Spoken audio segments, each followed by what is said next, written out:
people say they'll never change. But those people need to understand the old saying that nothing changes until something changes. Or nothing changes if nothing changes. Hi, my name is Matt Stevens, and this is My Sober Addiction. One thing we've got to always keep in mind is we are who we are at this moment because of what we have been programmed to be, what we've allowed ourselves to be. We are pretty much the sum total of all of our thoughts up until this moment. There's an old saying, I think it's the Jesuits that say, "Show me a child at 7 years and I'll show you the man." What that means is that the programming we have up until the age of 7 generally defines who we're going to be going forward throughout our lives. That's not saying that can't be changed. Of course it can be. It's just going to take some work. But as soon as we become consciously aware of the fact that that needs to be changed, we can then begin to do that. We have to become what we want to be. We have to just be it. And I can't stress those words enough.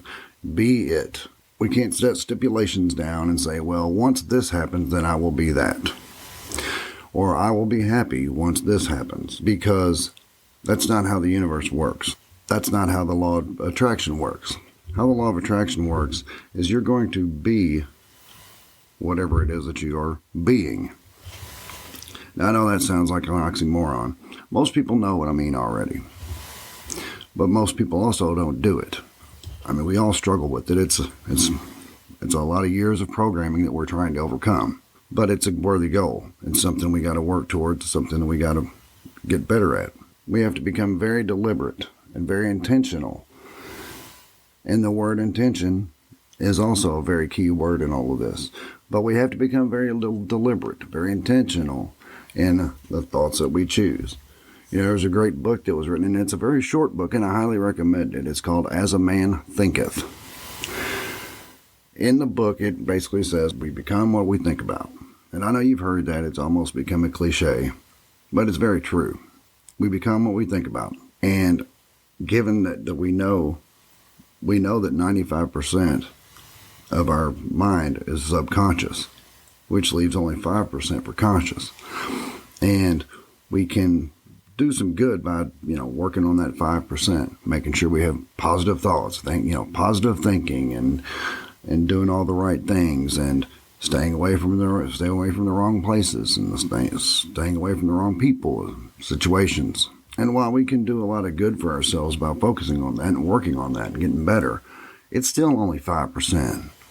There still leaves 95% of our minds on autopilot. And that is our programming. That is our habits, our beliefs, everything that we learned up until this point. And like with that old saying with the Jesuits, show me the 7-year-old and I'll show you the man, or however it goes. I mean, I'm sure I just butchered that, but you get the point. The 95% is where we can do the most good. That's where we can make up the most ground. Because 95% is a huge chunk. But it is a very big hill to climb. Because we got to understand, we've got years and years of just programming our beliefs into our subconscious mind. All our habits, especially for addicts, we've got really bad habits that we've, on recent years, changed. And that's something we did have to do very deliberately. But there's more things that we've come to believe over the years. A lot of people are suffering from amazing amounts of self-doubt. Well, another belief a lot of people were taught as they were coming up is that money is the root of all evil. Or, a lot of people think that rich people got there by, doing something wrong to somebody else. And in some cases, sure. But most of the bad things I've seen people do, it didn't make any difference how much money they had. They usually did it based on some other motivation. So anyway, retraining our 95%, our subconscious, is what we really need to do so that we can do the most good in our own lives. And then we can go out into the world and teach other people. We can be examples for our kids. We can be examples for other addicts. Maybe people who you knew when you were in active addiction. Maybe they're still in active addiction, but now they know that you're sober and all that good stuff, but you still haven't really proven that life is great. I'm sure you're saying it, but we need to get to where you're proving it and let our example be a gift to the world. When we repair our relationships with the people around us, one thing we've got to come to grips with is that we have wasted a lot of years. We wasted a lot of time. We lost a lot of time in addiction. And there's nothing we can do about that. We can't get that time back. We don't have a rewind button. So all we can do is start from here. And that's the talk that I had with my kids. I told them that I was very sorry, and I begged for their forgiveness. I told them, if you can't forgive me, if you never want to speak to me again, or whatever, I understand. Because I put them through a lot. But thankfully, they forgave me, and we've moved on. Now, I have an amazing relationship with my kids. They're awesome. And I'm so grateful that they did give me an opportunity to move forward from here. But we don't try to go back and make up for lost time. I would love to have done that, because there were some times when they were growing up, some things that I missed out on. Some things I would love to have done with them.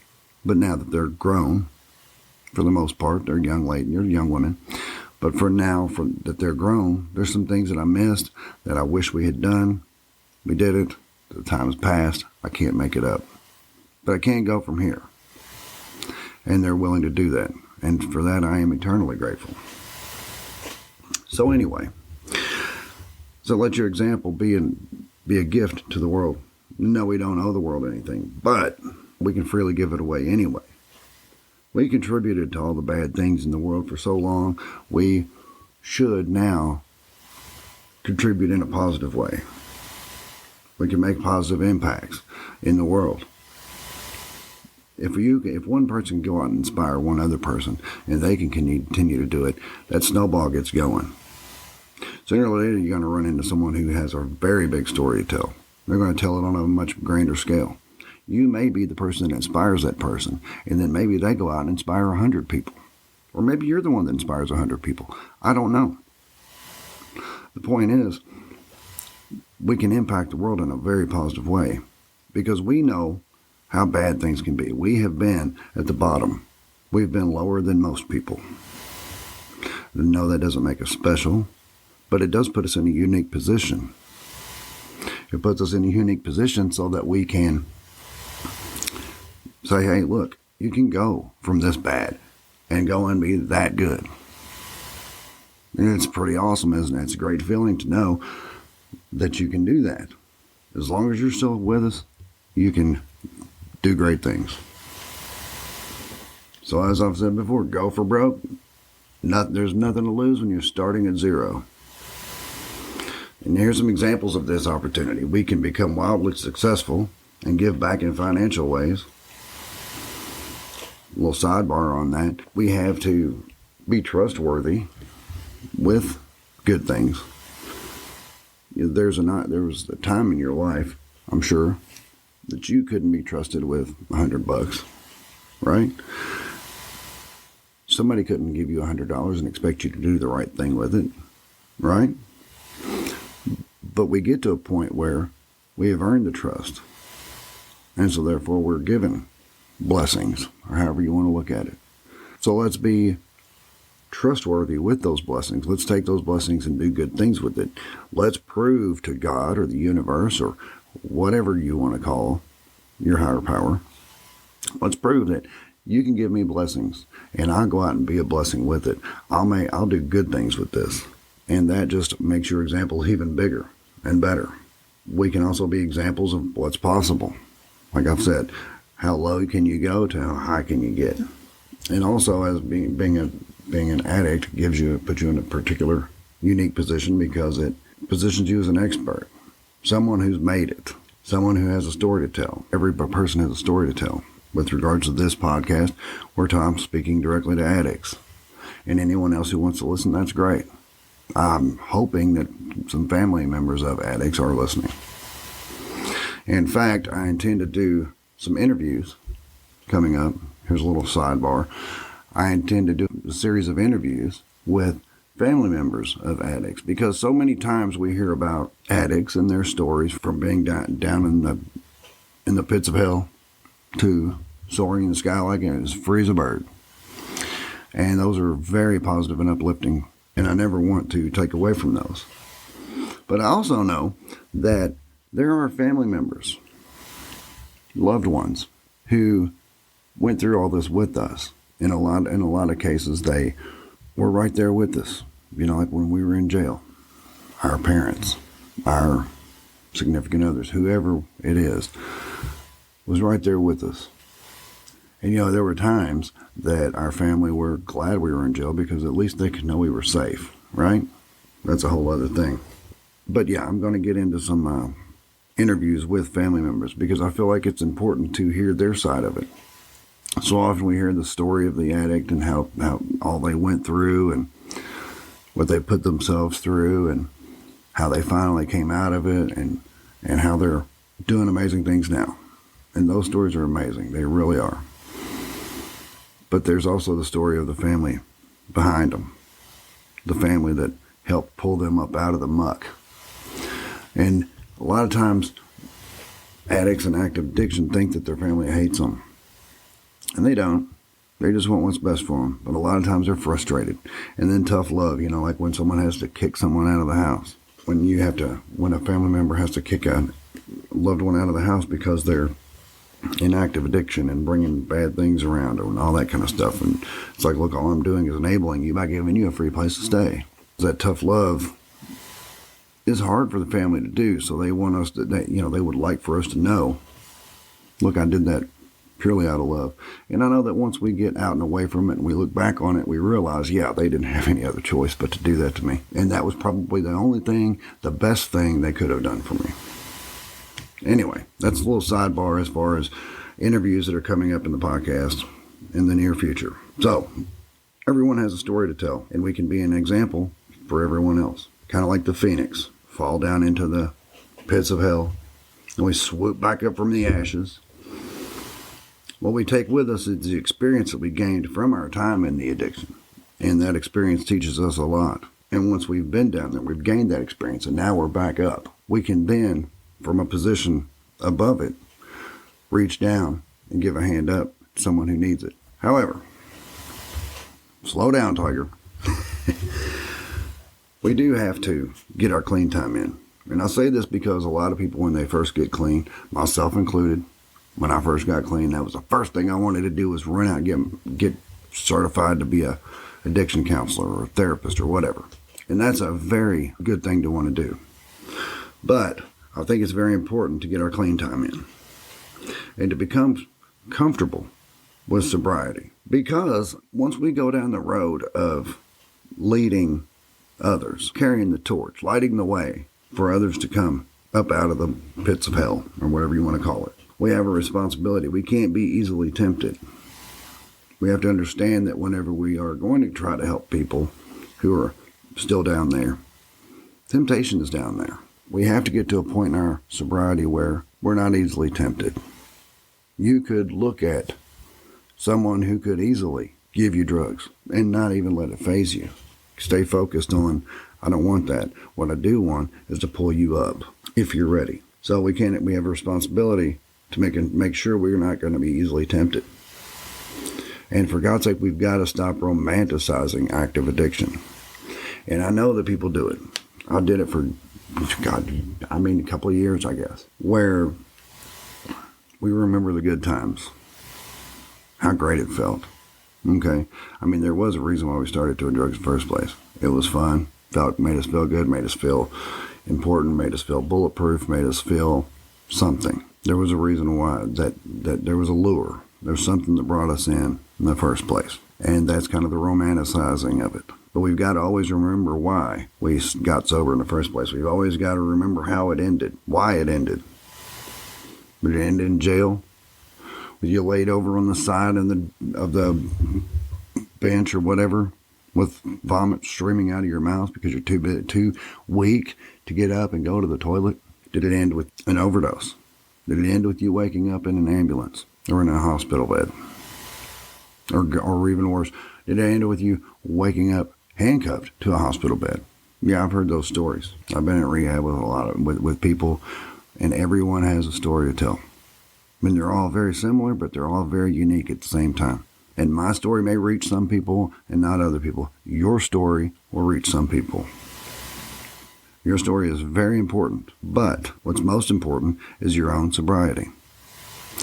You have got to get to the point where you're not romanticizing it anymore to yourself. Because, like addiction is like an ex that doesn't want to let you go.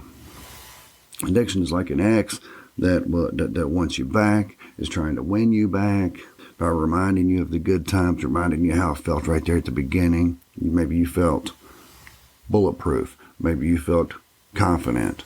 Maybe you felt whatever. Addiction's like that ex that's going to remind you remember how it was in the beginning. It's just lovey-dovey and whatever. So yeah, it's like an ex that does not want to let you go. You've got to always remember why it ended, how it ended. Because those good times very quickly turn into bad times. So what I tell people, same thing I told myself for several years. I'm going to work on myself very quietly. Get my clean time in. Get enough separation between active addiction and now. Get enough separation to where I can't be lured back in. I can't be wooed back into it. Of course, with the end goal in mind. We do have to have enough separation between when we stopped so that we can't be easily romanticized back into it. So that we can't easily be lured back into it. Because once we go down there and we start trying to help people and help people give a hand up, we are going to kind of be down there in the muck. We're going to be down there close to temptation.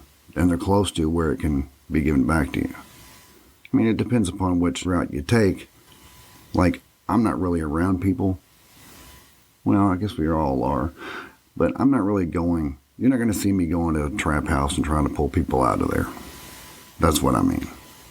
Am I around addicts? Yeah. Because addicts are everywhere. These days, they're everywhere. If you work at a place with at least with 10 people or more, very good chance there's at least one addict there. So, I say work on yourself quietly with the end goal in mind. Make a list of things that you're thankful for. Today, I made a list of things I'm thankful for. I'm thankful for my podcast. I'm thankful for my family. My lovely kitty.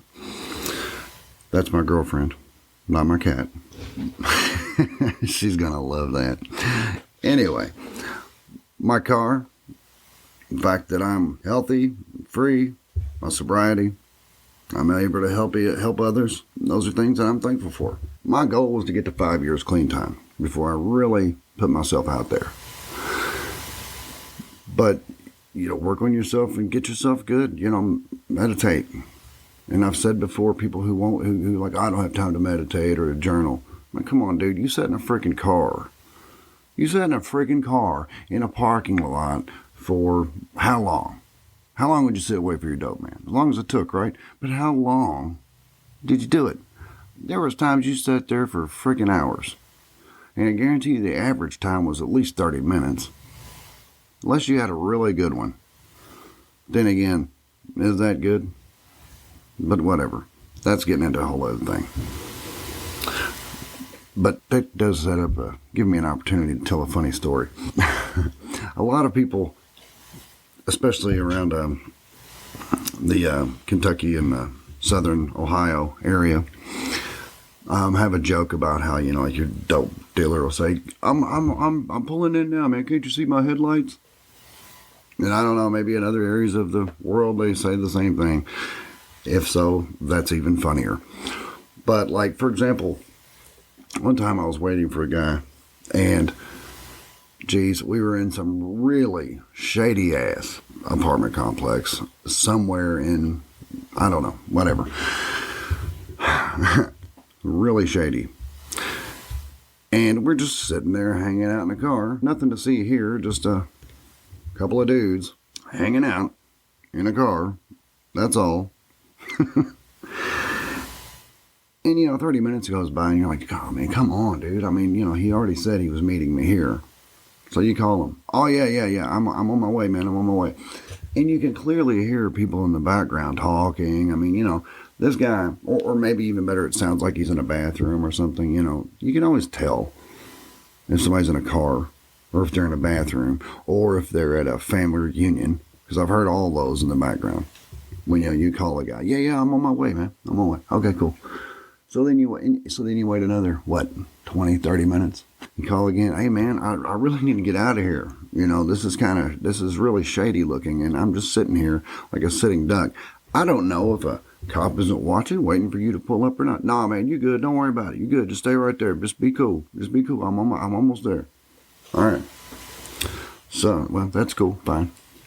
Then what happens? Another 15, 20 minutes goes by. You call again. Man, I thought you said you were almost here. I am, man. Shit, can't you see my headlights? I'm pulling in right now. Actually, no, I don't see your headlights. Well, I'm here, man. Just chill out. I'll be right over there. I'm just doing something right over here real quick.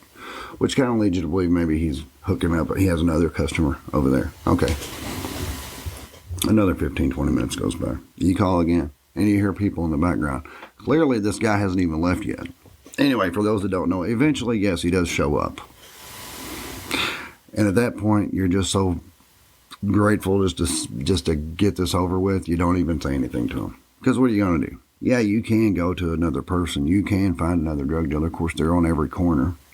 But then you run the risk of getting robbed or whatever.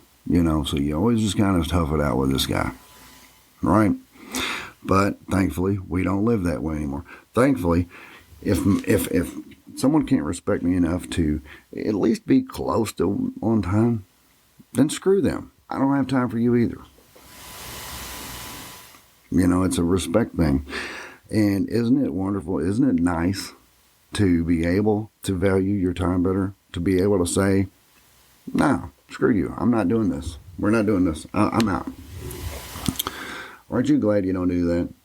So anyway, story time with Matt there. But my point was, look how long you've sat in a car waiting for a drug dealer to show up. You can't give yourself 30 minutes to do a little journaling, maybe do a little meditation, work on yourself, get your mind in a better place, work on your 95%, your subconscious, reprogram your subconscious mind so that whenever you do take off, whenever you do hit that number, like my number was 5 years, and that's when I was really going to put myself out there. But there's always that 95%, the subconscious mind, the autopilot.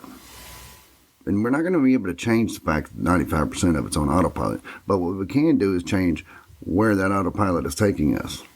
We can change what our habits are. We can change what we're attracting into our lives by changing what our programming is. In some cases, we can't help what our programming is up till this point. But now we can make a conscious decision with our 5%, our conscious. We can make a conscious decision and a conscious effort to work on that 95%, to make it better, to program it to expect great things, to program it to have habits that make way for great things to happen in our lives. So that way we can then go out and be an example for others. Anyway, that's what I got. I am going to definitely expand more on the 95% and 5%, maybe in the next episode, because I think it's so important.